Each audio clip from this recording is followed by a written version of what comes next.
এতদিন ভাবা হচ্ছিল আগামী নির্বাচনে বিএনপি একচ্ছত্র আধিপত্য বিস্তার করবে, কিন্তু না, সব হিসাব নিকাশ পাল্টে দিয়ে বিএনপির ঘাড়ের উপর এখন তপ্ত নিঃশ্বাস ফেলছে বাংলাদেশ জামাতে ইসলামী।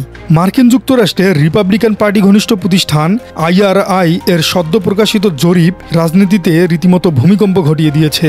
জরিপটি বলছে বিএনপি ও জামাতের ভোটের ব্যবধান এখন মাত্র 4%।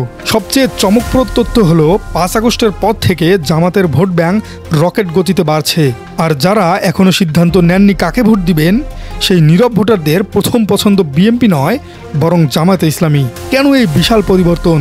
চলুন তথ্যের গভীরে যাই।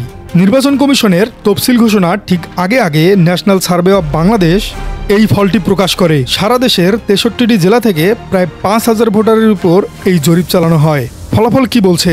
আসন্ন নির্বাচনে 30% ভোটার ভোট দিতে চায় বিএনপিকে, আর ঠিক তার পেছনেই 26% ভোটারের সমর্থন নিয়ে অবস্থান করছে বাংলাদেশ জামাতে ইসলামী। মাত্র কয়েক মাস আগে এই ব্যবধান ছিল আকাশ পাতাল, কিন্তু এখন তা নেমে এসেছে মাত্র 4%। রাজনৈতিক বিশ্লেষকরা বলছেন এটি বিএনপির জন্য একটি বড় সতর্কবার্তা বা ওয়াক আপ কল।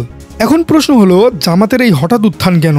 জরিপ এবং মাঠ পর্যায়ের বিশ্লেষণ থেকে একটি অত্যন্ত গুরুত্বপূর্ণ বিষয় উঠে এসেছে। প্রথমত, 5 আগস্টের রাজনৈতিক পট পরিবর্তনের পর বাংলাদেশ জামাতে ইসলামী যেভাবে মাঠ গুছিয়েছে, বন্যা পরিস্থিতি মোকাবেলা করেছে এবং সুশৃঙ্খল রাজনীতির প্রদর্শন করেছে, তা সাধারণ মানুষের নজর কেড়েছে।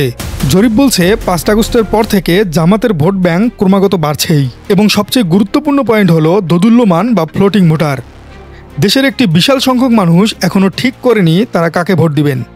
বিশ্লেষকরা বলছেন বিএনপির কিছু অভ্যন্তরীণ কোন্দল বা অতীতের অভিজ্ঞতার কারণে এই দোদুল্যমান ভোটাররা বিএনপির থেকে জামাতকেই বেশি নিরাপদ বা বিকল্প বেটার অপশন মনে করছেন। অর্থাৎ নির্বাচনের দিন যত এগোবে, এই নীরব ভোট জামাতের বাক্সে পড়ার বেশি সম্ভাবনা। শুধু বিএনপি অথবা জামাতই নয়, নতুন রাজনীতির হাওয়াও কিন্তু প্রবল।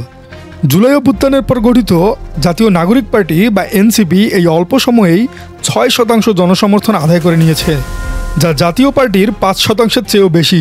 ইসলামী আন্দোলন বাংলাদেশ পেয়েছে 4% সমর্থন। অর্থাৎ আগামী সংসদ যে আর একদলীয় বা দ্বিদলীয় হবে না, তা অনেকটাই নিশ্চিত। জরিপের আরেকটি ইতিবাচক দিক হলো অভ্যন্তরীণ সরকারের উপর জনগণের আস্থা।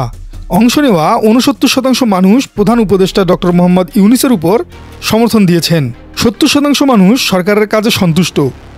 সবচেয়ে বড় কথা হলো 80% মানুষ বিশ্বাস করেন যে এবার দেশে একটি সুষ্ঠু এবং অবাধ নির্বাচন অনুষ্ঠিত হতে যাচ্ছে।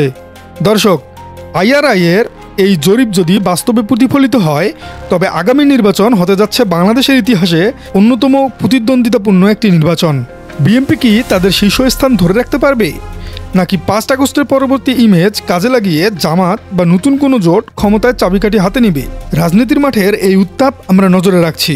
পরবর্তী আপডেট পেতে সাবস্ক্রাইব করে রাখুন আমাদের চ্যানেলটিকে। ধন্যবাদ।